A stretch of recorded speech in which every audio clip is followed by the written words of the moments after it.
So much for attending, first of all, tonight. We really appreciate it.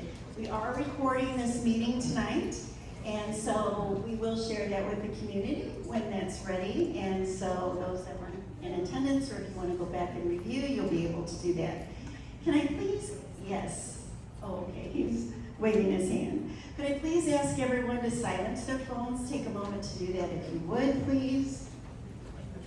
And I'd also like to ask, in attendance tonight, if this is your first night attending a meeting about my special place, could you please show me your hand so I kind of, oh, whoa.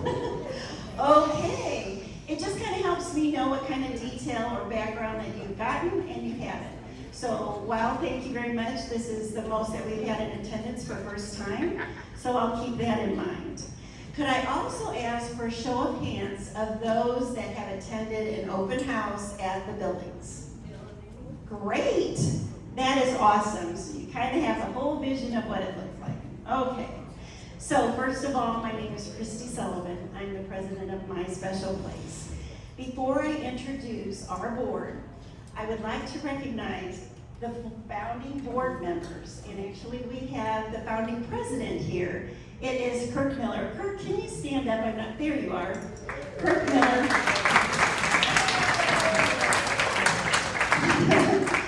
So Kirk started the first My Special Place board in 2018, and he started the initiative. The board members laid the foundation for our board to pick it up and continue, and we are grateful to them for all the work that they did for 5 years. And I'll recognize a couple other board members. William Dow, unfortunately, he's passed. John Maciars was a secretary, but he's on our board now. And then Kim Hansen, she was on the board as well, a treasurer. And then some other people that also served included Cindy Atkinson, who is on our board today, and Mike Haas as well. So again, we thank them for all their efforts that they contributed. And now I'd like to introduce our board members. Besides myself, Debbie Beaucaire, if you mind standing. Debbie Beaucaire is our vice president, but Debbie is a champion in our community. She is relentlessly working for you parents out there. Not only is she our vice president, she is one of the founding members of AFINS, the advocacy group calling its name Advancing Families and Individuals Needing Services. And she also runs a club, Left, Center, Right, which is meets a couple times a month for our group. She works full-time plus hours for this community, and she deserves a big hand of applause. And I couldn't do this job without her. She has been my right hand all the way, and I absolutely rely on her every day. Janie Chavez, I'm sorry she's not able to attend tonight. She's our secretary. And Diane Doherty, our treasurer, unfortunately she's not able to attend tonight. So the rest of board members that are here is Cindy Atkinson. Cindy, go ahead and stand. Matthew Braun. And Matthew is a waiver support coordinator, and he actually is a waiver support coordinator for several residents in the villages, and he has been a tremendous asset to our board that we recently added. All of his knowledge and working with APD has been beneficial to us, not to mention that he has some great technical skills too that have helped us. And Michael Cardello. Michael has just recently joined our board in the last couple months. And he actually worked for APD for 7 years. He's also had residential management in IDD housing as well. So he brings some skills and experience to help us as well. And Debbie Jenkins is outside still. She was signing you up. Yeah, thank you, Debbie, for bringing her in. And Amy Searley, I did skip her. She might be here tonight. Amy is very involved in the assisted living facility community. She has assisted with opening 30 assisted living facilities in the villages area. So she brings to our board a lot of expertise in that area.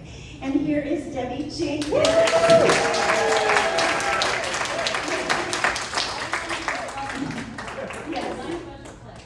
is another champion in our community. As you know, she's also the other co-leader of Offense, and she works diligently and hard for our community. So we owe a lot to them. And then John Maciars, who is on here with the board. And also we have another new member that just joined us in the last 2 months. I'm sorry he couldn't be here tonight as well. His name is Barry Smith, and he has over 25 years experience in being a director and managing residential communities for both the IDB community as well as some other experience. So he's been a great addition to our board as well. So as far as tonight, I will explain to you, I am extremely, yes, Debbie? May I just interrupt? What you need to know, because she's not saying a thing, is Christy has an extensive background for this community. She was the first person to bring Nights to Shine.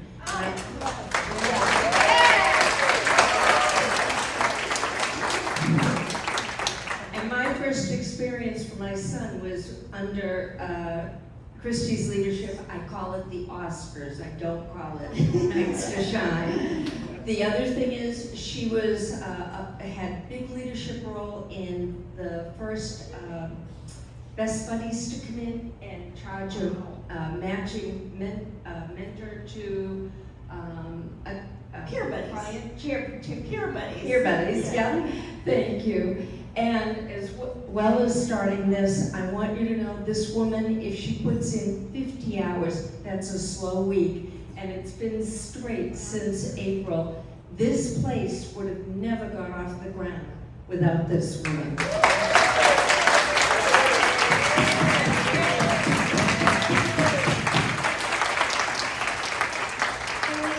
could not have done it without the founding members. I have to give them credit for starting it.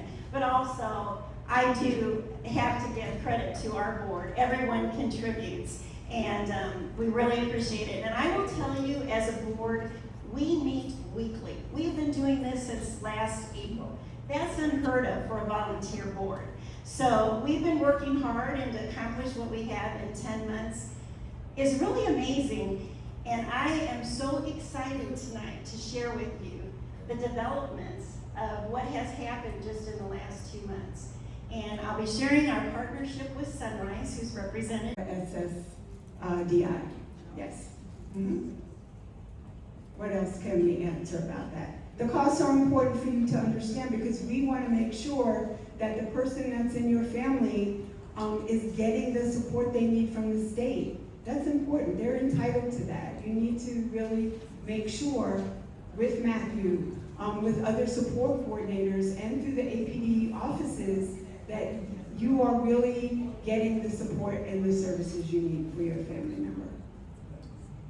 What else can we help? And we will help you with that also, by the way, because we are very used to, somebody coming in with a lower level of, then we live with them they live with us for a while and we're going, oh no, this person has this need.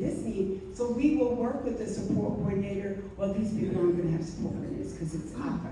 But we will work with the family members and those people to get the higher level. We will make sure of that. Can you explain about the basic? Tracy?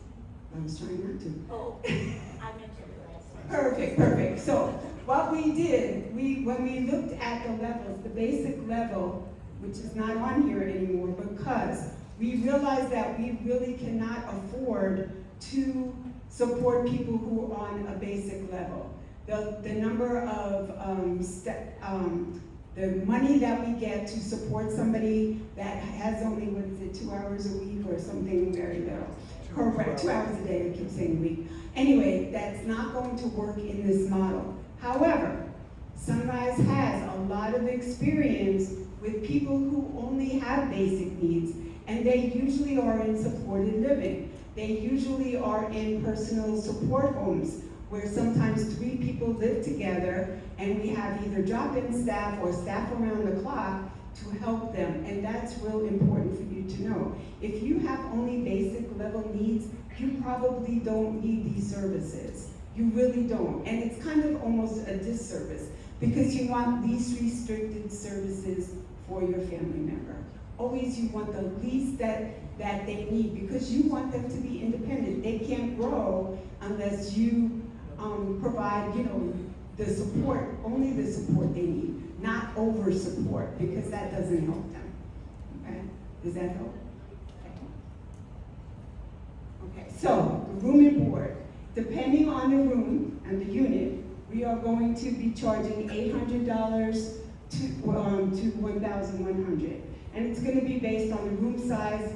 Like Christy said, there's 9 units with kitchenettes or in them, so those will have the higher level. And then the smaller rooms will be at the $800. And usually, again, most of your family members have SSI or SSDI, which is going to contribute to the room and board payments. And the room and board pays for the rent as well as the meals.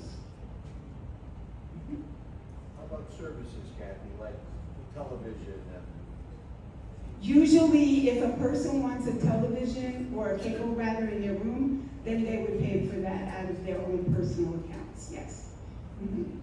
We would probably, Sunrise would pay for a general, and you can correct me because you guys do this more than me. They will do a general cable for the whole building, or streaming service actually we use now. We don't even use cable anymore. But we would pay for that as part of our utilities.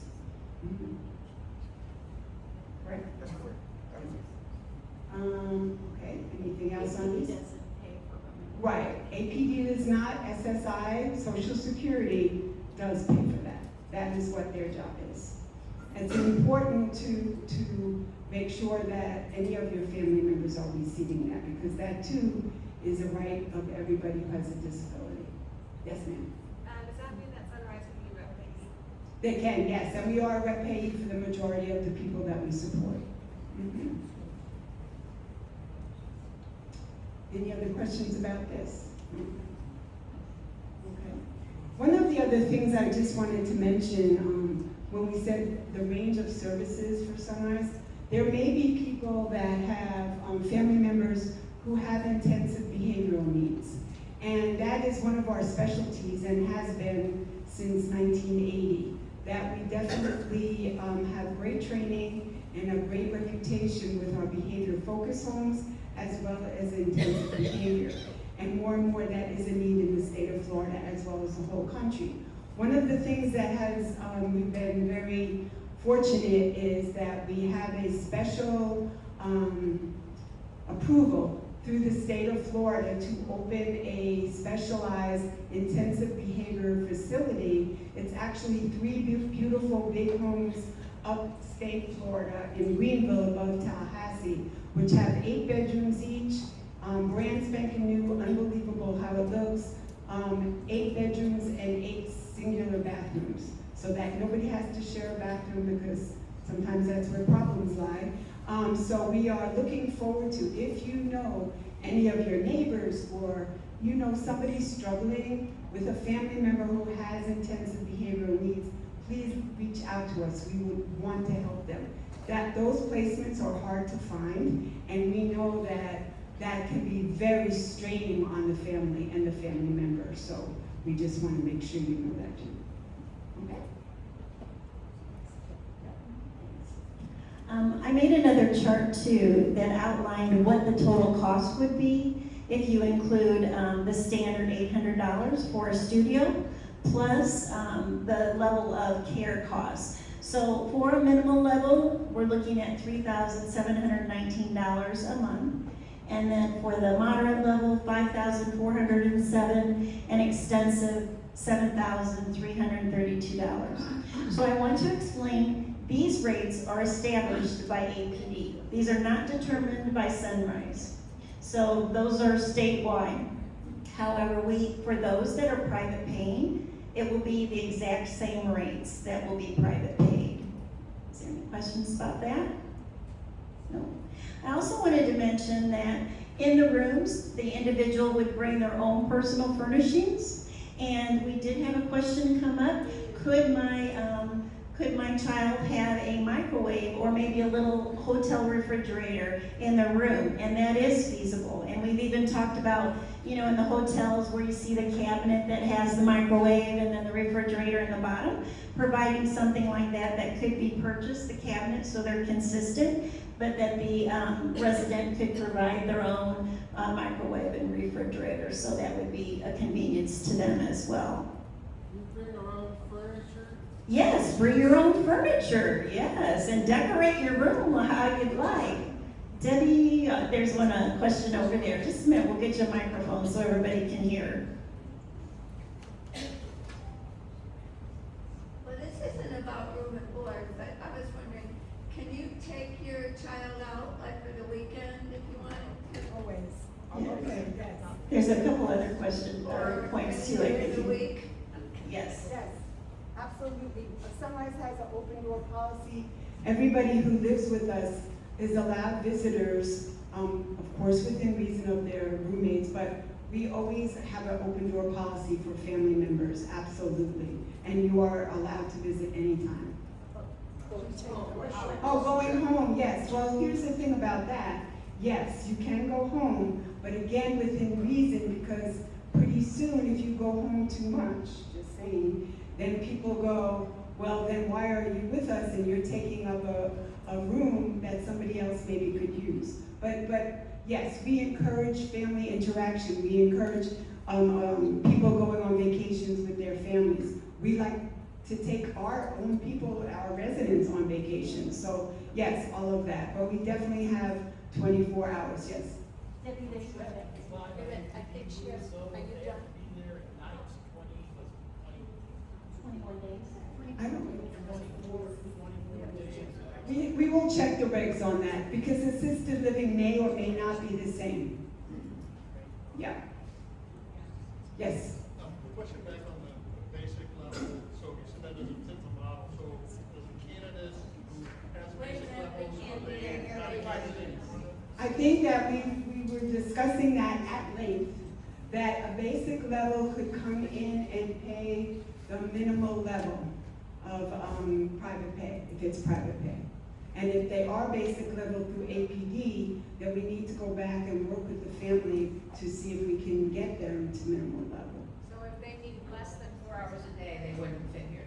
No. Why is that? Yes, and just to be very clear again, who determines the level of care is APD through the QSI assessment. And if you haven't had one for your family member, that's very, very important because that determines what level of funding they are going to receive. Mm-hmm. Yep. Who else? Yes. So if you have not been through APD, because you are going to be private pay, sometimes we'll work with the family and make sure that we do an assessment. We have assessment tools to determine the level of support that people will need. Mm-hmm.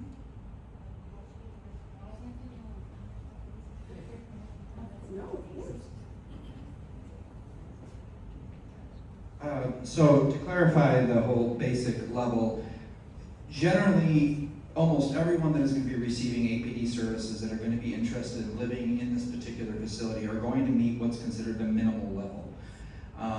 And because at the minimal level, there is still a lot of things that they're going to need help with, like just daily living and making sure that they're staying on track. If someone is hitting the basic level, realistically, they're going to be more well suited to living in supported living, having a supported coach, and living independently on their own, in their own apartment, having jobs.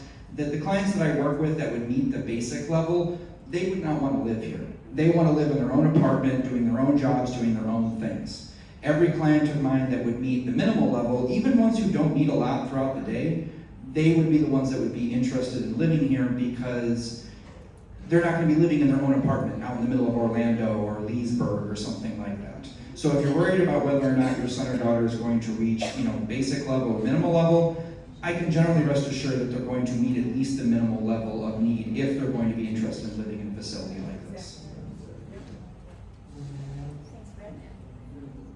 And Matthew has shared with us before that, the requirement for meeting, basic level, if you need help or assistance with 2 ADLs, activities of daily living, is that true? If you need assistance with, more than 2, or 2, correct? That might be, they need assistance with financial. You may have a higher functioning child, but can they live on their own with supported coaching? Can they do, finances? Can they prep their food? Can they do their grocery shopping? Can they coordinate their medical benefits or their Medicaid benefits or their government benefits? Those are just some of those requirements that they would need to be capable of doing, if it doesn't work for a supported coach to come in and do those. But that's another option, as Kathy said. We do have that in our community. Is Kevin here tonight? Kevin Jenkins, there he is. Nope, there he is in the back.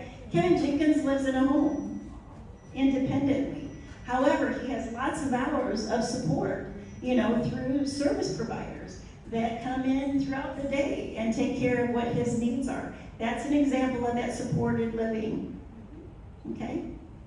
Any more questions about that level of service? Debbie? Hey, Kevin!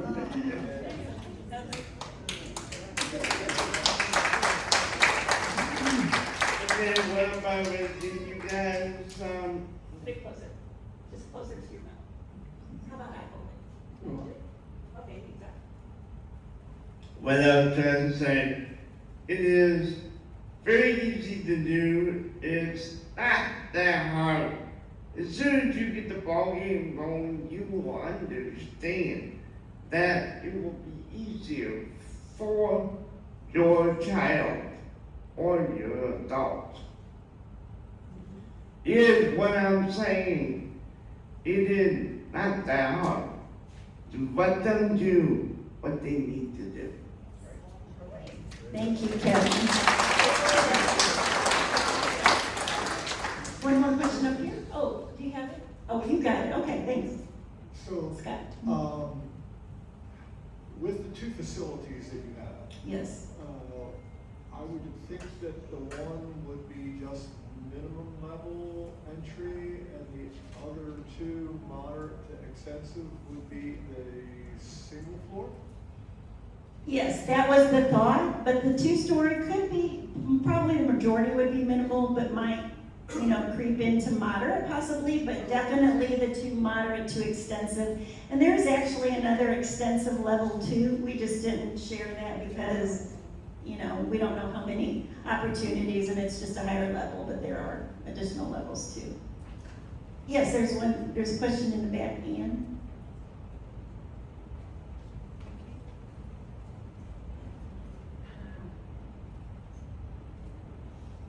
You refer to APD, but what about the ICMC program? Yep, I'm gonna talk about that. It's coming up. Thanks, Ann. And we might even ask you to share. Any other, go ahead. Has anybody been selected yet, or the process has No. not started? No. No one at all, no individuals? No. We haven't even yet, no. And we'll be talking about that application Yeah. consideration process in just a little bit. Okay, thank you. Thank you.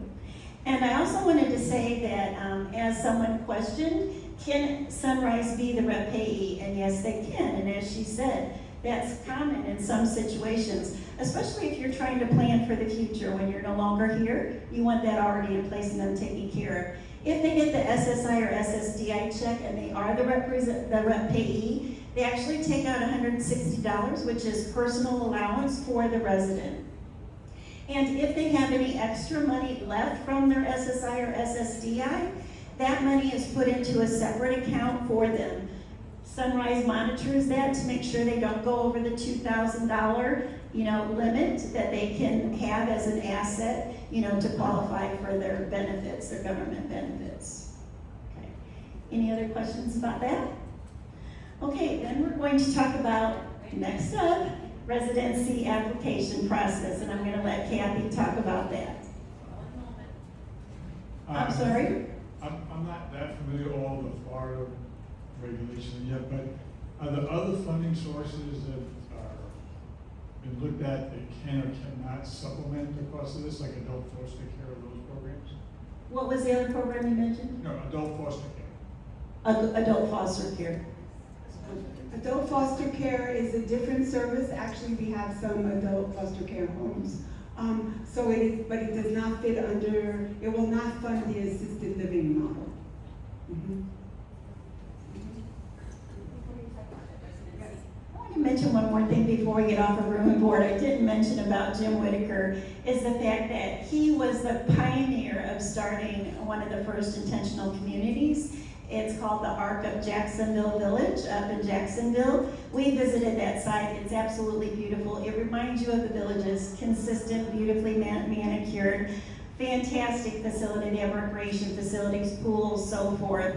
It's an awesome facility, but in addition, they just built a group home, and it has 6 people, or 6 bedrooms, or 8, Jim? 6 apartments. 6 apartments.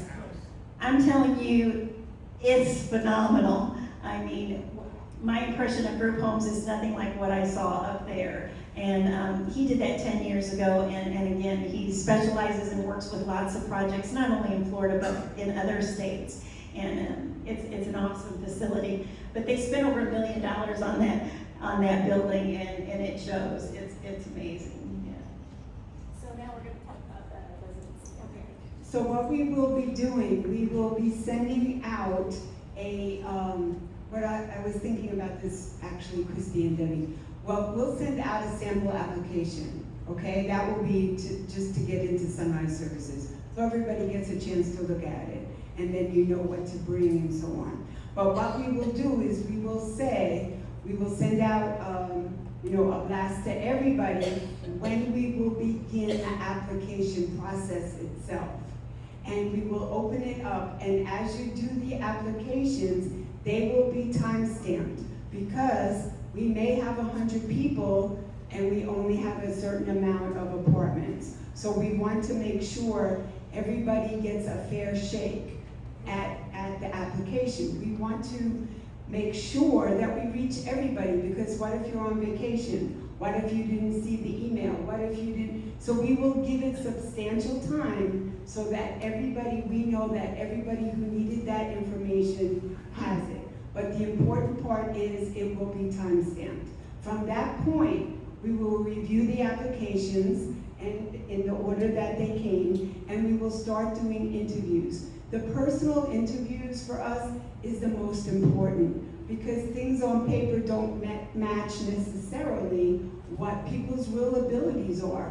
And sometimes the information is not going to be matching. Sometimes parents think that the person in their family can do nothing, and we're like, oh my God, they're a genius, they can do all of this. So we have that expertise, those eyes that have been trained to figure out what needs and support people have.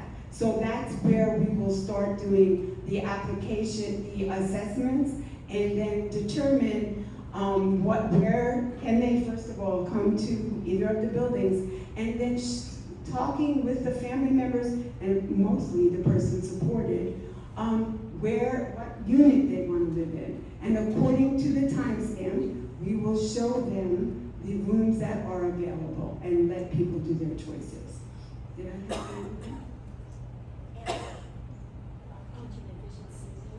Okay, so there are 9 rooms, like we said, in the bigger building that have some efficiency needs. Those people that have that ability will only be the ones eligible for those rooms. We're not going to have a person that really doesn't know how to use any of those anemone doesn't matter.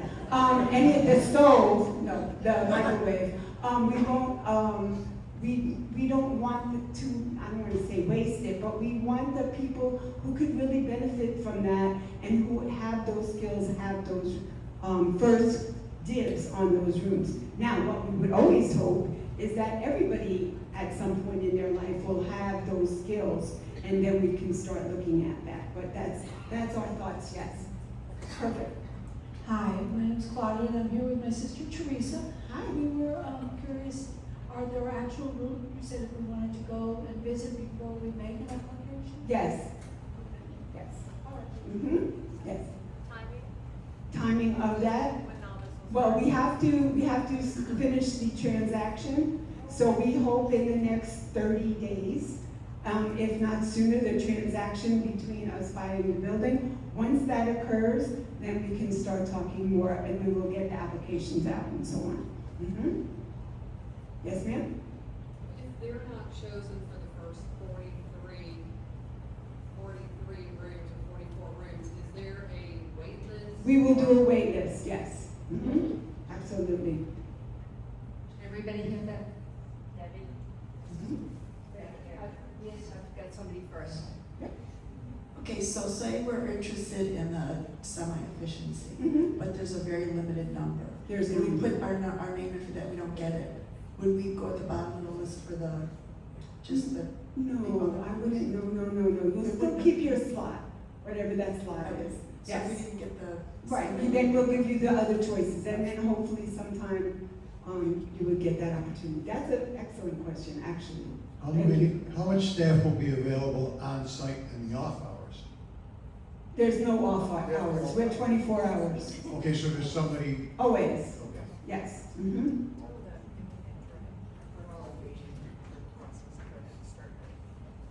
Yes.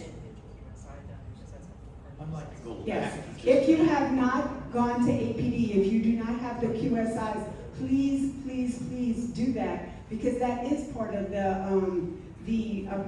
assessment process that we're gonna wanna see, okay? Yes, In the whole process, once you've done interviews and you've offered it to somebody, are you gonna give them a short amount of time to make that decision? So people, it's not a long, we're not waiting and waiting and waiting, because we're. I would say it would be a short response. I would think so, that's something we haven't thought of, so thank you for that, we'll get that answer. We didn't hear. Oh, I'm sorry, what? Okay, perfect. So the question was, which was a great question, we learn something every time, is if you come and you see the room, and have been, assessed, how long are we going to let it stay open until you make a decision? Very excellent question. And we have to think about that, and we will get that back to Christy, so that information can be back to you, because there are a lot of people who want these apartments. We can't wait 2 weeks, we can't wait 3 months, It has to be pretty quickly, the turnaround time. Go ahead. I'd like to go back for just a minute. Sure. If you start somebody in at the minimum level and you bring them in, and they in turn move up, who's gonna subsidize the differential? APD. APD will do because if they have been assessed, first at minimal, but then we see that the needs are greater, we will go back to APD and we will fight for that, we'll, talk about and show the documentation why they need that increased funding. But APD supplements that, correct? That's why it's so important to get all these QSIs in, yes. What is the minimum age? It is 18, 19. 19. Maximum age is none. No maximum. Let's say our person has already had the QSI, but their needs are different because they live with us. In other words, my son doesn't have to worry about his meds because I take his meds, and he doesn't have to worry about his money because I do his money. So depending on whether he's living with me or living in the facility, his needs would be much higher there. But his score probably reflects his situation right now. But I would think, and you can finish this, Matt, but it's really, can they do it themselves? And that's what it's based on, not who's helping them. But you right, exactly. Yeah, and if needed, depending on a person-by-person basis, it is very easy to request a new QSI done that'll take into account a living change. So when you meet with the QSI assessor, and if they're planning on moving into this facility, that gets part of the discussion, and then they will assess it based on that. Correct.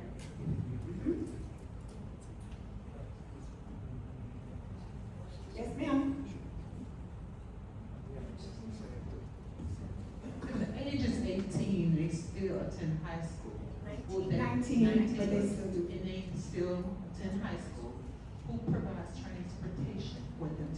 Public school. Public school. Public school until they're 21, actually. They're required to do that. Yep. Gotcha.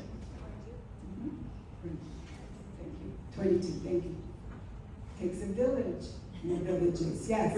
Since one of the buildings is gonna be open before the other one, Yes. is the application process gonna start sooner for that building or all at once? I think it would start all at once. We really need to look at the whole bigger picture, so I would think we would do it all at once. But people would move in sooner. Correct. If they want to, and they choose the smaller building and they qualify for the smaller building, they will move in first, correct?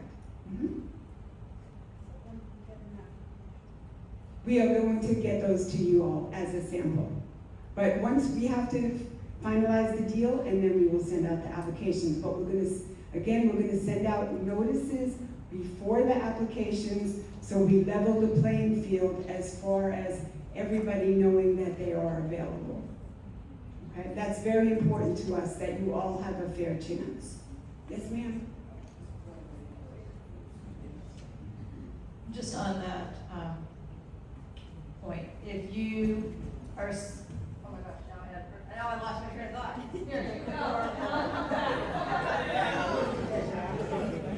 My question is with regards to the application, when they get sent out, will go to Stephen in his name, or will go to his mother?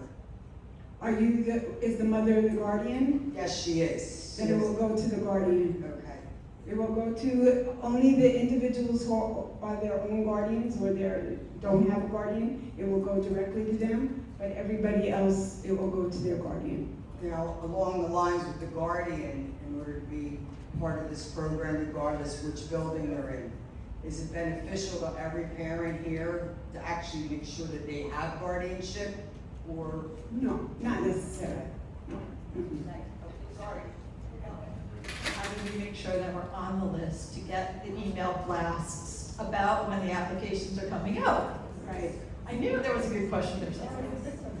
Yes, that's one thing I was just gonna state, is please make sure if you're not getting emails now, be sure before you leave that you were on that list. But as Debbie Jenkins was taking care of, when you came in to sign in, she was asking you, are you getting emails now? And if not, she's added you to a list that you will be on our full distribution list to get those.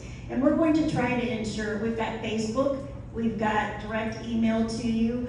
We're going to try to do everything we can to ensure that individuals are aware of when this is available to fill out that application. And it's going to be online, right? Let me just clarify. I think what what Kathy was saying is ahead of time, you're going to see what that application looks like. That will give you the opportunity to prepare the information so that, okay, let's just compare this to the Night to Shine. For those of you that were involved in Night to Shine, you knew, okay, at 9:30 this morning, I'm going to get on and I'm going to sign up for Night to Shine, okay? You all were given the opportunity to do that before it was opened up to the public. So you're going to get that opportunity to go in and apply for it. However, the advantage is she's going to provide you with the application ahead of time so you can have all the information prepared and ready to fill in, so you're not scrambling and wasting time at the time you're completing that application. And even times for a while that you can ask questions if something's confusing. Good point, yes, good point. I want to also say that the board does not have any involvement in selecting who is being qualified, who will qualify for the residences. That's all up to APD, and that's all up to Sunrise. Okay. Any other questions about that process? Oh, we're coming to you. Okay, thanks. Not necessarily the process, but let's say someone goes in and they get accepted and they enter and they don't, it's not for them. Do you stay, is there a contract that you're filling out? I was just going to mention that too. There is a one lease. Yes. But there is I believe there is a clause in it that is going to allow people, I mean, if you're not happy, why would we want you to stay with us? We wouldn't. Plus, we know that other people are waiting for the opportunity. So we would give, I would think that we would do a 30-day notice. 30-day notice. Yeah, 30-day notice. Mhm. Well, if I say it's a 1-year lease, It's a 1-year lease that gets renewed every year, but to leave, we would require from you a 30-day notice, that's all. You don't have to stay in the whole year, in other words, if you're not happy. Did that make sense? Yes. Okay. Invested in the chair and stuff, so I'm gonna leave. Right. 2 weeks. Right. If your loved one already is getting APD, did the QSI, are you still going to do an assessment? Yes, we will, because we want to know for us, what do we need to provide for that person? So we need to have an assessment, like does he need support brushing his teeth? We still need to know that. So even though we have the QSI, that's part of the whole assessment process, and meeting the person, we will get a better feel for what kind of staffing, and we want to have a plan for everybody. Each person is going to have a plan of the objectives that they will be working on. So we have to do our assessment also. And how does somebody actually qualify? You're gonna do an interview, how are you going to determine who gets in and who doesn't? We are going to look at the interview with the person, their family, the QSI, and then we will do an assessment. If we think they're a great candidate, we'll do an assessment just to determine the level of support they need. But yes. Yes. Yes. Yep. Let's start that again. Yes. So if somebody's not, parents are not 100%. Speak a little louder. I'm sorry. If somebody's not, the parents are not 100% ready to commit to their child doing this, do you recommend they still fill out the application and get the, assessment? And then we're just kind of like. I would think so. I would think so, but I think in fairness to us that you would say, but you know what, we're not really ready for next year or 5 years, then at least we can have you over here. But again, we would have to do a new assessment because the person is going to change in their abilities and their requirements. But yes, we could do that. Just so that, yeah. Hi, I just had a question about the guardianship, because if it's from another state, I thought that it was good everywhere, but it's not. So if you did, a power of attorney, if you did that, is that equal, does that work instead of guardianship?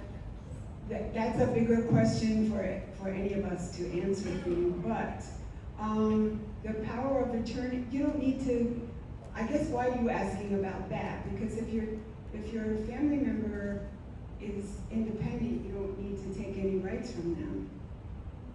I guess that's really it.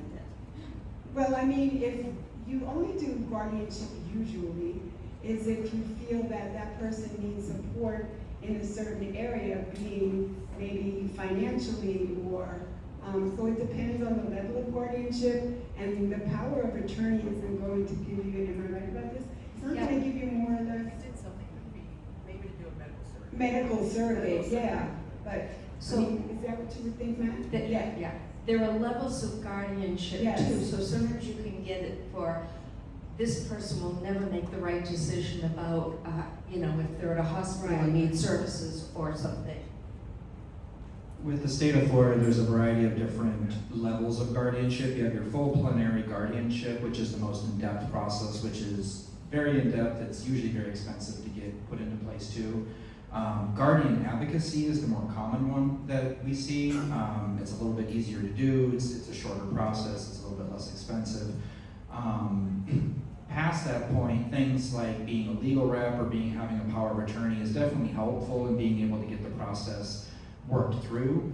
But every person's going to be an individualized situation. So if you're coming from another state and you have guardianship from that state, I would suggest maybe speaking with a lawyer specifically about it, because they're the only one that's really going to be able to give you the exact definition. But even just having like power of attorney set up for Florida would help with at least some of the process and making sure that it went smoothly. But I just want to be clear, you don't have to have a guardian to to live in our programs. You do not. We have many people that do not have guardians. Yeah, one of the things about the guardianship, if you have an out-of-state guardianship and you come into Florida, it is not necessarily valid. So something to think about is when you come into Florida, you have to update your guardianship to Florida guardianships.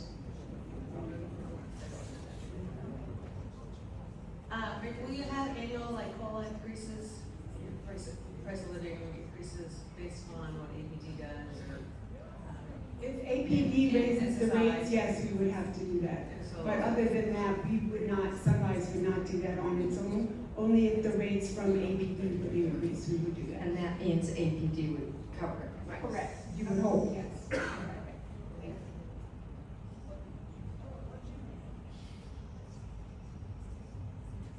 We set up a special needs trust several years ago, and the attorney had a power of attorney in there.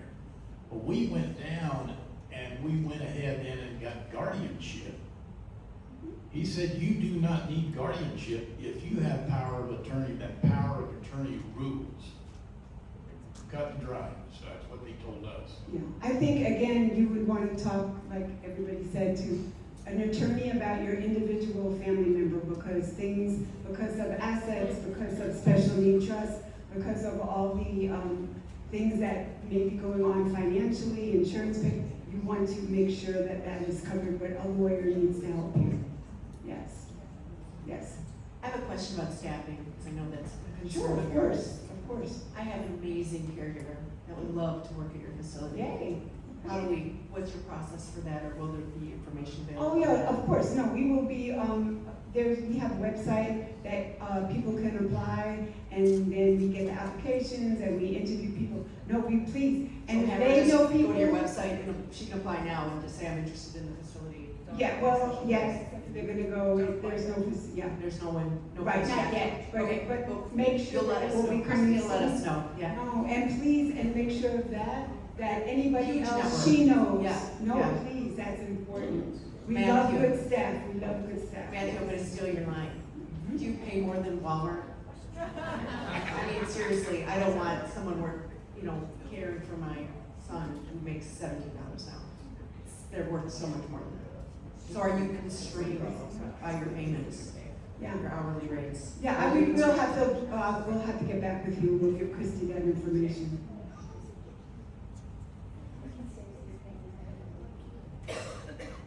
Yes, yes. This question is, well, if one of the clients works or a client wants to say they're able to ride a bike or something, can they go out and do that? It depends on the person's plan. Yes, if we know that people are able to do certain things, it will be written in their plan, and their plan for safety, and their plan for supervision. So yes, we definitely have people who can travel on buses by themselves, or ride bikes by themselves, or walk to the store, but it's all very well documented in their plan, and that's part of the assessment process, that we discover what level of support they need for an activity like that. And do they make sure that the person comes back? Yes, yes, we do. We have to, that's kind of, yes, we do. Mm-hmm. And also that includes golf carts, of course. We do have a few people, we have at least two that we know of that can't drive golf carts, they can't drive cars. That's a good point. Good point. For the people that need more care, will there be any medical people on staff? Well, here's what we have to do again. According to the regulations, we will assess each person. If they need nursing 1 hour a day or 1 hour a week, that will be part of their plan, and that is the service we are required to provide. So it's going to be according to their plans. Okay, Mm-hmm. so my special place loaned Sunrise money to buy this place. Or gave money. Let me clarify that, it's a contribution. It's a contribution. It's a contribution to make that possible and make it feasible for them to come here. So what part does my special place play in after that? Well, for one thing, we will have a member of My Special Place on our board, and we would hope that our partnership for the forever future would be activities, fundraising, suggestions, working very closely with what My Special Place's mission is, and making sure that we are always in line. I mean, that's really, it is truly a partnership. But it is not, if you're asking any type of management, no. You guys help self-medicate people? We sure do. We teach that, yes. The other funding service of the ILS, ICMC. Stop it. You guys have forget that one. No, it's next. And I'm sorry, I meant to say this up front. We have snacks in the back. I didn't plan to take a break because we did that last meeting and it was hard to regroup people together. So if you need a drink or a snack, feel free to walk back just discreetly if you wouldn't mind. We're getting close to the end, but we've got just a couple more, 3 more topics, I think.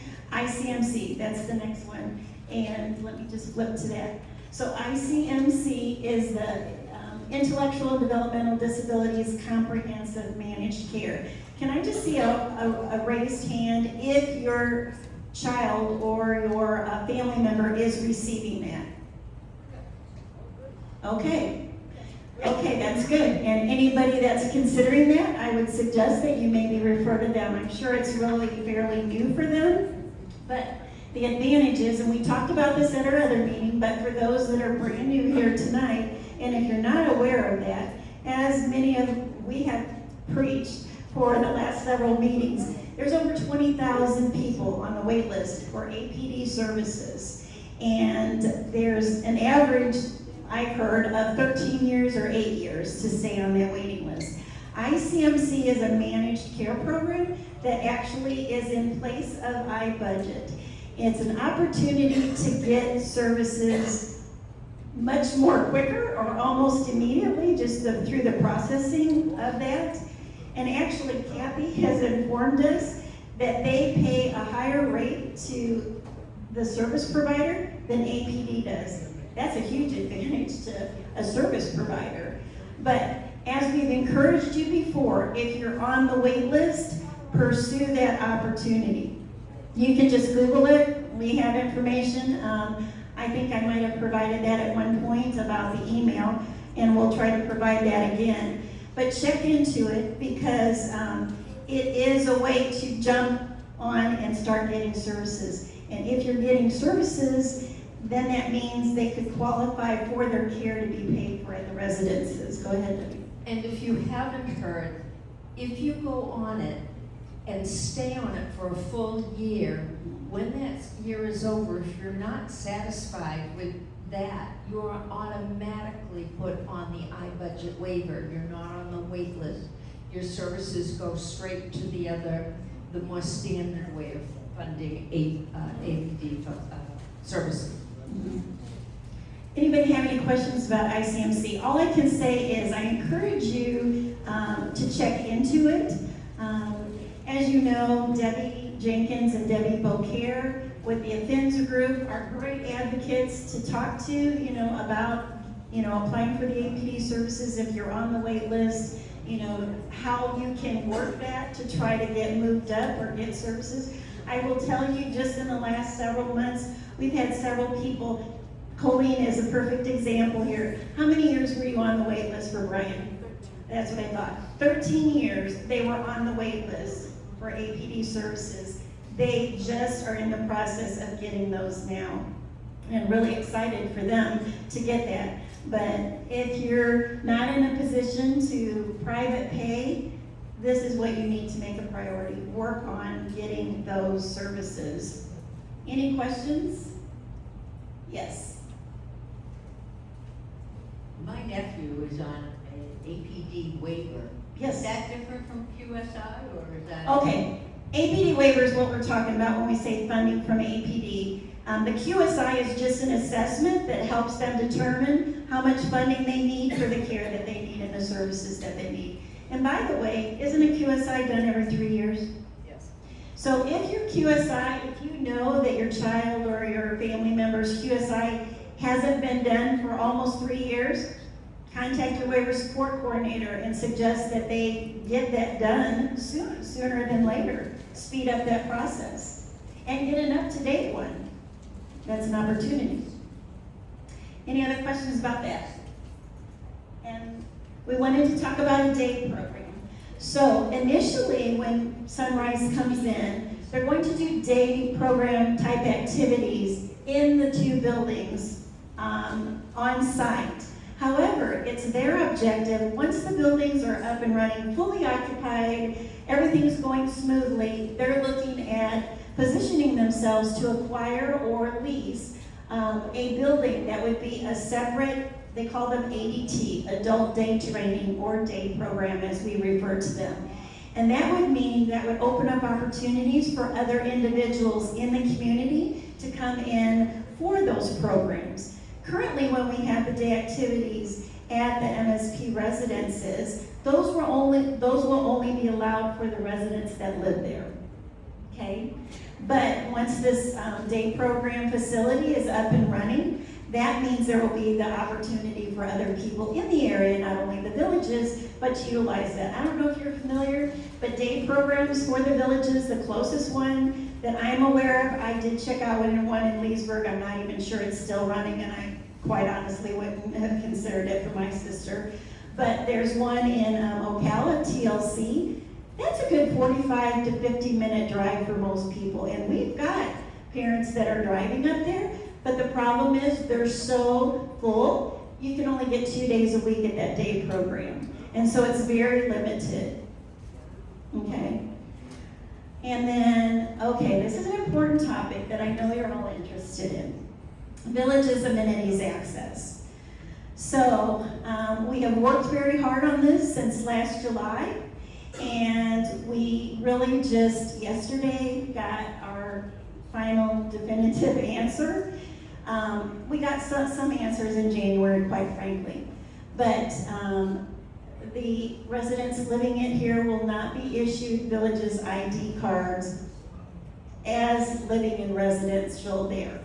Let me just explain that in the villages, in ALFs, assisted living facilities, those are not granted except for 3 facilities, okay?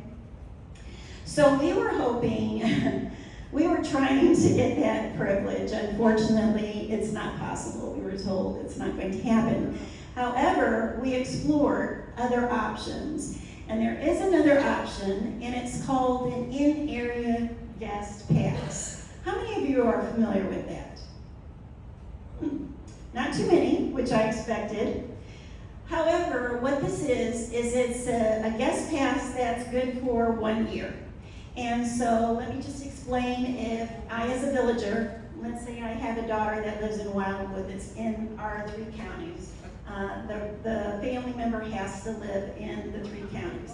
It has to be a descendant of the residents, so it would be daughter, son, so forth. Grandchildren, great-grandchildren qualify. They are able to get an annual in-area guest pass for that individual. No cost to them whatsoever, okay? Here's the caveat. In order to use that in-area guest card, the parent or sponsoring resident has to accompany that individual to the amenities access. So, for instance, and we did clarify too, because there was a big concern, as a sibling, they would not qualify. My situation is, I have a sister, and she would not qualify under me. However, I am her guardian, and we did get that clarification yesterday that they would allow a guardian to get that guest pass. So, although we're disappointed that it doesn't give you as parents, which was one of our objectives, to give you more independence and your child more independence, that you would not have to accompany them to their activities. Unfortunately, this is the best we can do at this time. I will tell you though that we are anxious to see my special place up and running and see the other opportunities that we can also develop. not just in our community and within the village's amenities, but also community and activities there. There's going to be organized outings. There's going to be, activities there, just like Debbie Beaucaire doing the left, center, right game. She's going to conduct it there, at times for those groups.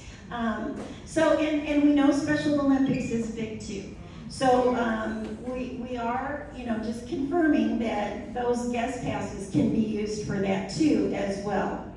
But that's where we stand at this time, and we'll just see how this develops and transpires. The other thing to think about is, before you knew that My Special Place could be a possibility in the future for your child, what were your plans for your dependent? You were probably going to send them with a sibling, like me, caring for my sister. Up north, were they going to have amenities up there? No. The other thing is, though, I want to clarify that once the resident passes or is deceased, those privileges will be terminated immediately. And it's no different than the village's ID cards. If you realize that if the parent dies, your child loses their non-resident card as well. So, like I said, it's a disappointment, but I think it's a decent consolation, and we'll just see how things develop and how it can work. And we've already talked to Laura here, who's got some great ideas, about let's just see when it's up and running and see what the needs are of the individuals that are living there. Some of them may not be that involved in the community. Some may be very involved in the community. We'll see what we can accommodate, once it's up and running. Any other questions about that? Okay, fundraising. So, as a result of this partnership with Sunrise, we originally had a fundraising goal of $7 million. I know everyone saw that originally, and this gives us the opportunity to reduce that down to $2 million, which is much more feasible. To date, we've already raised $1.3 million, okay?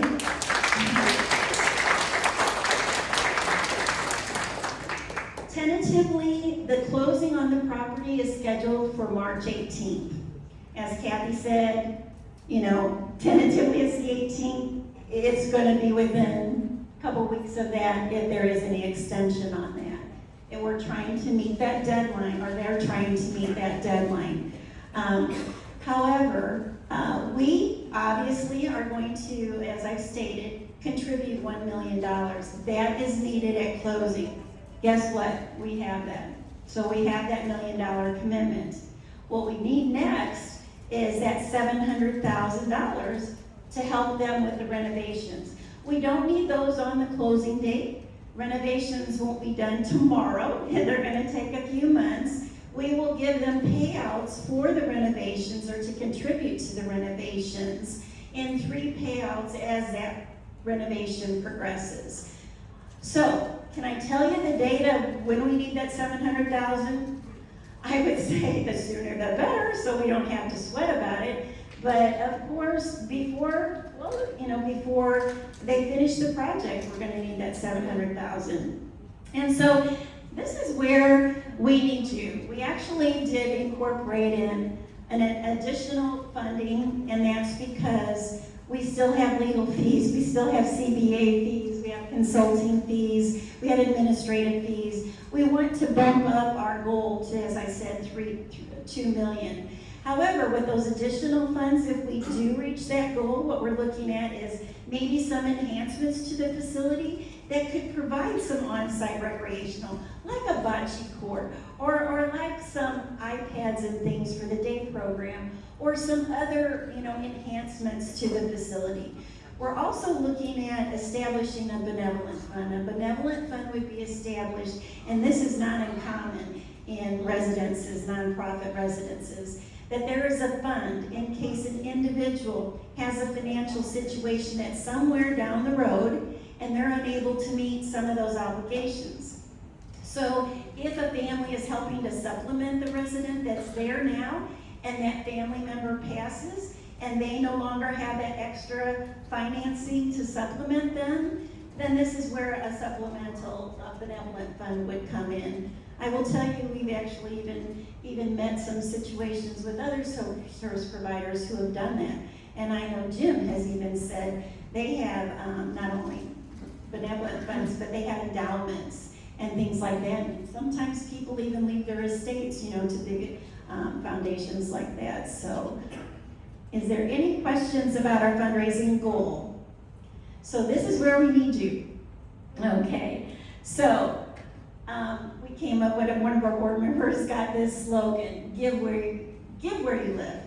So I really encourage you, when you're looking at your charitable contributions, wouldn't you rather donate locally and actually be able to drive by this building and say, "I helped contribute to this building"? And wouldn't you rather say, "I'm helping these individuals in my community to have a future home"? Instead of donating to a Red Cross that you know you have no idea where those funds are going, and you know you have no idea the impact that they're having. But donating locally, you can see the impact and the benefits in our community. We need to meet these goals for fundraising, and we need your help to do that. We've got lots of fundraising activities that are being organized and planned. I will tell you that all of a sudden, there are clubs coming out of the woodwork saying, "We want to choose you as our charitable club or nonprofit to donate to you." We're being considered by the parent clubs, the 60s, born in the 60s that Vicki organized. They're doing another inflatable parade for us. Like that. You'll have to attend that because it was a great event. It was a great event. I will tell you the Rotary Club is looking at us. I will tell you when we were at the Rotary Club Home and Garden Show recently, I cannot tell you how many individuals came up and said, "Oh, we have a ladies group in our neighborhood. Oh, we want to choose you, you know, to give our fundraising to." You know our community is huge and very generous on charitable contributions and fundraising. And I will tell you, there's things going on that we don't even know what they are. There is a lot going on. So, but it's really those individual donations that also make the difference. Statistically, 80% of fundraising comes from individuals, and that's what we need. I also want to remind you all, if you're at the age where you're supposed to be taking those RMDs, required minimum distributions, please consider making your charitable donations from those distributions that you require. There's so many tax benefits for doing that. Please check into that. Any other questions about fundraising? Colleen? It was about fundraising. Oh, no, go ahead, no. Well, since we're gifting Sunrise. Yes. Is there anything in place to prevent them from selling it, or? Yes. So actually, we're still working out those finalizations. We've gone back and forth a couple times. What we're doing is we're working on terms and conditions that say, that go along with that contribution. And basically what we're doing is we signed a purchase agreement, we as My Special Place. What we're doing is assigning that purchase agreement to Sunrise, and in addition to that, we're giving them these terms and conditions that go along with that. And one of those conditions is that we get a place on their board, and we have input, or have some insight view of what's going on with their organization, both financially and development-wise. That's important. Will it be in the deed? No, we will not be on the deed. This is a contribution. Restrictions beyond the deed? Restrictions beyond the deed? I'm not sure. Okay, thank you. Thank you. Any other questions? I want to add something. Yes, please. Give me a break. One place I was absolutely bowled over in donations was I sent out a family flyer to everybody, nieces and nephews and brothers and sisters and things. And I want to tell you, I was going to be so happy if they gave me $25, all these relatives. I got $1,000 from 4 nieces, $5,000 from others. And the reason I brought Ron up is because they always said they love him and that's why they gave. So please don't miss that one. Reach out, and if they give $25, you're happy, but they may surprise you. I was shocked. And I've been very surprised by my family members and just friends. It's been astounding, thousands of dollars. It's just been, you never know. And you never know too what giving that brochure to one person can impact. I'll throw out one quick example. We're in a Segway club. I asked my husband to pass him out because I couldn't go to the meeting. He gave a 5-minute little spiel about my special place. Would you believe I got a $5,000 check from one of the members in our club? Never would have guessed. Never would have guessed. We also suggest sending anybody a thank you note. Any family Absolutely. members or friends, handwritten thank you note. Yes, and they do, yes. Yes. So, again, we have brochures outside. Please take those along with you. Please distribute them. Please send emails out to your clubs, your social groups, your neighborhoods. You know, really, you would be astounded by what one brochure in somebody's hand can do. So, I just want to close and summarize with, do you realize we are on the threshold of my special place becoming a reality? It is. You know, Deb and I picture ourselves every day and say, are we really this close to it becoming a reality? This is unbelievable, it really is. And I do want to clarify too, as far as the name of my special place, we have asked that that be a part of the permanent name, and they have assurance it will be. It may be Sunrise My Special Place, but we want to maintain that original name. Thank you, Kurt, for your founding board coming up with that name. But, I mean, yes, I think we're going to really celebrate when the papers are signed and they've got the ownership of it. But you guys, we are this close, seriously. We are really that close. Thank you, ladies. Thank you. And,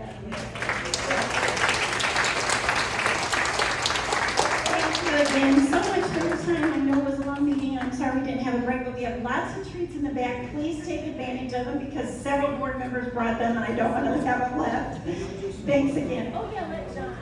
Ladies and gentlemen, please keep in mind, and this is important, we have more than 44 residents of this neighborhood that need a place to stay. This is a footprint that we hope to establish in the villages so that the villages, the owners of the villages, will see the need and establish yet another special place in this community someplace else. Because there's more than 44 people. We need to make My Special Place successful so that we can be successful elsewhere as well. Thanks again for your attention. We appreciate it. Matthew's here, Sunrise is here. If you have any specific questions you want to ask. Thank you again. If you ask any questions, you can line on up, but single file, please.